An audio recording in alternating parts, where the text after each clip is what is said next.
बिस्मिल्लाहिर्रहमानिर्रहीम। अस्सलाम वालेकुम दोस्तों।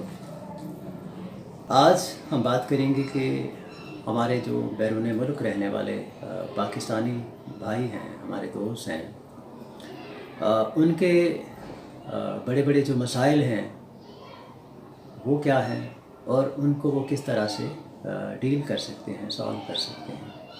हमारे पास बैरून मुल्क से, अंदरून मुल्क से बहुत सारे दोस्तों की फ़ोन कॉल्स आती हैं।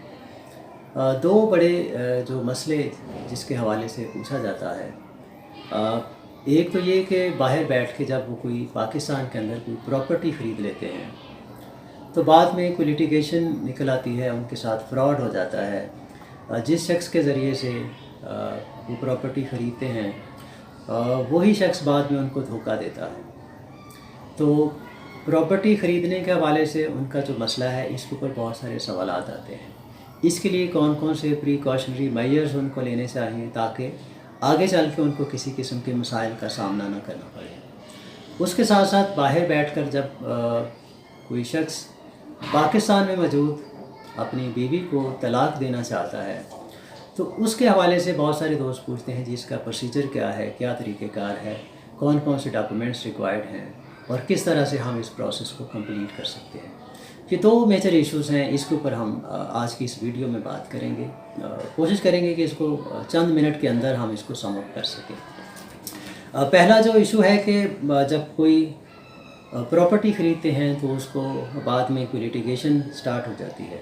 इसमें दो तीन चीज़ों का ख्याल हमें रखना चाहिए। अगर हम बाहर बैठ के पाकिस्तान के अंदर कोई इन्वेस्टमेंट करते हैं या कोई प्रॉपर्टी ख़रीदते हैं तो यकीनन हम अपने किसी अज़ीज़ के नाम से, किसी रिश्तेदार या अज़ीज़ के नाम पर हम कोई प्रॉपर्टी या घर या प्लॉट, दुकान पाकिस्तान के अंदर नॉर्मली हम ख़रीदते हैं। कोशिश करें कि जब आप उस प्रॉपर्टी के लिए जो रकम है वो बाहर से भेजें तो उसको लीगल चैनल के ज़रिए भिजवाएं। बज़रिया हुंडी कोशिश करें कि पैसा ना भिजवाएं।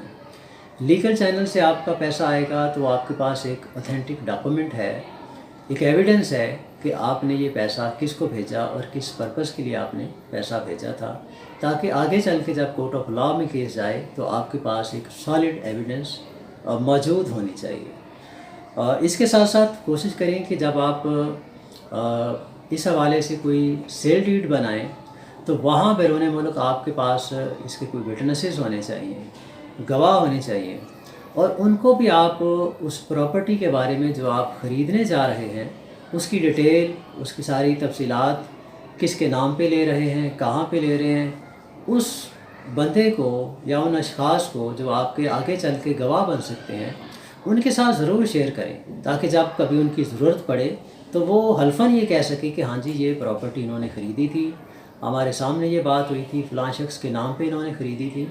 तो वो मतलब आपके कानूनी तौर पर आपकी जो एविडेंस देने के लिए, हलफ के ऊपर एविडेंस देने के लिए वो मुनासिब आपके गवाह होंगे। इसके साथ साथ दोस्त ये पूछते हैं कि जी जब लिटिगेशन में जाते हैं तो हम फिर वहाँ पे बिज़ी हैं तो हम एविडेंस कैसे दें, हमारे जो गवाह हैं वो एविडेंस कैसे दें। तो अब तो पाकिस्तान के अंदर जो कोर्ट्स हैं, ओवरसीज़ पाकिस्तानी के जो केसेस हैं उनके लिए अलग से कोर्ट्स, ओवरसीज़ पाकिस्तानी के नाम से कोर्ट्स बना दी गई हैं। वहाँ पे जो ऑनलाइन आपकी एविडेंस है उसका भी अरेंज बड़ा अच्छा किया जाता है। ऑनलाइन आप वहाँ बैठ के अपनी एविडेंस यहाँ पे रिकॉर्ड करवा सकते हैं। अगर वहाँ आपके कोई विटनेस है, कोई गवाह है, वो भी अपनी एविडेंस देना चाहते हैं तो वो भी ऑनलाइन अपनी एविडेंस यहाँ पे रिकॉर्ड करवा सकते हैं। तो ये सहूलत भी मौजूद है, इस हवाले से कोई आपको परेशान नहीं होना चाहिए। इसके साथ साथ पाकिस्तान के अंदर जो प्राइम मिनिस्टर और प्रोविंशियल जो चीफ एग्जीक्यूटिव हैं उन्होंने अपने अपने पोर्टल भी बनाए हुए हैं कि ओवरसीज़ पाकिस्तानी को अगर किसी किस्म के कोई मसाइल हैं तो अपनी कंप्लेंट जो है वो प्राइम मिनिस्टर पोर्टल के ऊपर डाल सकते हैं। प्रोविंशियल इशू है तो आप जो चीफ मिनिस्टर है उसके पोर्टल के ऊपर अपनी कंप्लेंट जो है वो दर्ज करवा सकते हैं। तो 48 से 72 आवर्स के अंदर अंदर उस पोर्टल की जो मैनेजमेंट पीछे बैठी है वो आपको और दूसरी पार्टी को वो कांटेक्ट करेंगे और वो उनसे डिस्कस करने के बाद आपके उस मसले को सॉल्व करने की कोशिश करेंगे। बल्कि ओवरसीज़ पाकिस्तान इसके जो मसाइल हैं ان کو پرائورٹی بیسس کے اوپر اسپیسیفک ٹائم پیریڈ کے اندر کمپلیٹ کرنے کے لیے جو انسٹرکشنز ہیں وہ ہر کورٹ کو دی جا چکی ہیں۔ اس طرح جو پورٹل کے اوپر جو لوگ کام کر رہے ہیں ان کو بھی یہ انسٹرکشنز ہیں کہ اوورسیز پاکستانیوں کے جو مسائل ہیں ان کو پرائورٹی بیسس کے اوپر آپ لوگوں نے ریزالو کرنا ہوتا ہے۔ تو کوئی اس حوالے سے پریشان ہونے کی بات نہیں ہے، آپ دونوں چیزوں کو اڈاپٹ کر سکتے ہیں۔ آپ آن لائن جو ایویڈنس ہے وہ آپ دے سکتے ہیں، اس طرح سے جو پورٹل ہے پرائم منسٹر کا اور چیف منسٹر کا آپ اس کو بھی یوز کر سکتے ہیں۔ کوشش کریں کہ پہلے آپ اس پورٹل کا استعمال کریں۔ اگر پورٹل پہ جا کے آپ کی کمپلینٹ حل نہیں ہوتی، مسئلہ پھر بھی رہتا ہے، پھر آپ کو کسی وکیل یا کونسل سے کنسلٹ کرنا چاہیے، وہ آپ کو پھر جو ہے وہ گائیڈ کریں گے کہ آپ کو کس طرح سے لے کے چلنا چاہیے۔ جو دوسرا مسئلہ بتایا گیا ہے ایویڈنس کا، اس کا ڈائیورس کا، اچھا اس میں پچھلا جو مسئلہ تھا اس حوالے سے ایک چیز اور ذہن میں رکھیے گا کہ جب آپ کوئی پراپرٹی یہاں پہ خریدتے ہیں کسی بھی عزیز کے نام پر، تو وہ جو ایگریمنٹ ٹو سیل آپ کر رہے ہیں تو وہاں اپنا جو ہوم ایڈریس ہے وہ آپ باہر کے ملک کا ضرور لکھوائیے گا، تاکہ آپ کے پاس ایک ایویڈنس ہو کہ آپ اوورسیز پاکستانی ہیں اور آپ کو جو پروٹوکول ہے وہ اوورسیز پاکستانی کا ملنا چاہیے۔ تو یہ بڑا ضروری ہے۔ اگر آپ نے پاکستان کے اندر اپنا ایڈریس جو موجود ہے وہ مینشن کیا ہے تو آپ کی جو شناخت ایز اے اوورسیز پاکستانی ہے وہ پھر کنسیڈر نہیں ہوگی۔ آپ کا جب ایڈریس یہاں کا ہے تو آپ کے لیے پھر مسئلہ ہو سکتا ہے۔ تو لازمی اپنا جو ایڈریس ہے وہ بیرون ملک جہاں بھی آپ قیام پذیر ہیں وہ ایڈریس وہاں کا ضرور لکھوائیں۔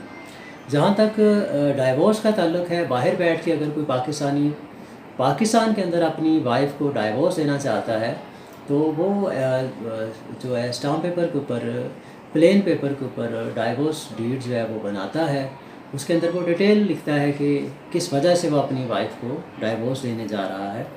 اس کو آپ وہاں جو پاکستان کی ایمبیسی ہے وہاں سے جا کے آپ اس کو اٹیسٹ کرواتے ہیں، اس کے اوپر اسٹیمپس لگتی ہیں اور پھر آپ اس کو پاکستان میں بھجوا دیتے ہیں۔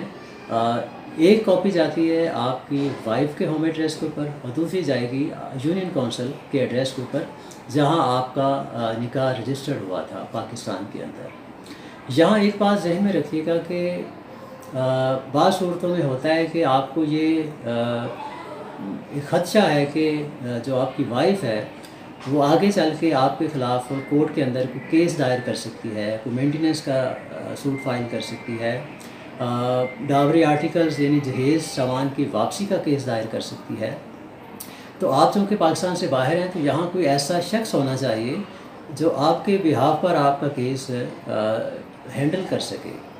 تو اس کے لیے جب آپ وہ ڈائیورس پیپر بناتے ہیں، اس کو ایمبیسی سے جا کے آپ اٹیسٹ کرواتے ہیں، اسٹیمپ لگواتے ہیں، تو اس کے ساتھ ہی آپ پاور آف اٹارنی بھی بنا لیتے ہیں جس شخص کو آپ پاکستان میں سمجھتے ہیں کہ وہ آپ کے بہاف کے اوپر کورٹ کے اندر آپ کو ریپرزینٹ کر سکتا ہے، اس کے نام کا آپ اسپیشل پاور آف اٹارنی بنا کے وہ ساتھ ہی اس کو ٹیسٹ کروا کے وہ بھی پاکستان بھجوا دیتے ہیں۔ جس شخص کو آپ وہ پاور آف اٹارنی دیتے ہیں، کل کو جب آپ کی وائف جو ہے وہ کوئی سوٹ فائل کرتی ہے سول کورٹ کے اندر کوئی بھی مینٹیننس کا، چائلڈ کسٹڈی کا یا چائلڈ مینٹیننس کا یا ڈاوری آرٹیکلز کی واپسی کا، تو وہ پھر آپ کے جو پاور آف اٹارنی ہولڈر ہیں وہ وہاں پہ آپ کو ریپرزینٹ کر کے آپ کے کیس کو وہاں پہ کنٹیسٹ کر سکتے ہیں۔ اس طرح سے آپ وہاں آرام سے بیٹھیں گے اور آپ کا کیس یہاں پہ وہ اس کو ہینڈل کر سکتے ہیں۔ امید کرتے ہیں کہ آج کی اس ویڈیو سے آپ کو یقیناً کچھ نہ کچھ فائدہ ضرور ہوا ہوگا۔ یہ تو میجر مسائل تھے جس کے اوپر ہمیں بہت سارے فون کالز بھی آتی تھی، واٹس ایپ کے اوپر سوالات آتے تھے، ان باکس کے اندر کویشچنز آتے تھے۔ اس کے باوجود اگر مزید کوئی انفارمیشن آپ کو ریکوائرڈ ہو، ہماری ہیلپ ریکوائرڈ ہو، تو ہمارا جو فون نمبر ہے وہ اسکرین کے اوپر آپ دیکھ لیں گے اس ویڈیو کے نیچے، تو آپ ہم سے رابطہ کر کے تو جس قسم کی آپ کو ہیلپ ریکوائرڈ ہوگی ہم اس کے لیے تیار ہیں۔ اگر ویڈیو اچھی لگے تو اس کو آگے دوستوں کو شیئر ضرور کیجیے گا، اور اگر ابھی تک آپ لوگوں نے ہمارے چینل کو سبسکرائب نہیں کیا تو اس کو لازمی سبسکرائب کریں تاکہ ہماری جو ہر آنے والی ویڈیو ہے وہ آپ کے پاس ضرور پہنچے۔ شکریہ۔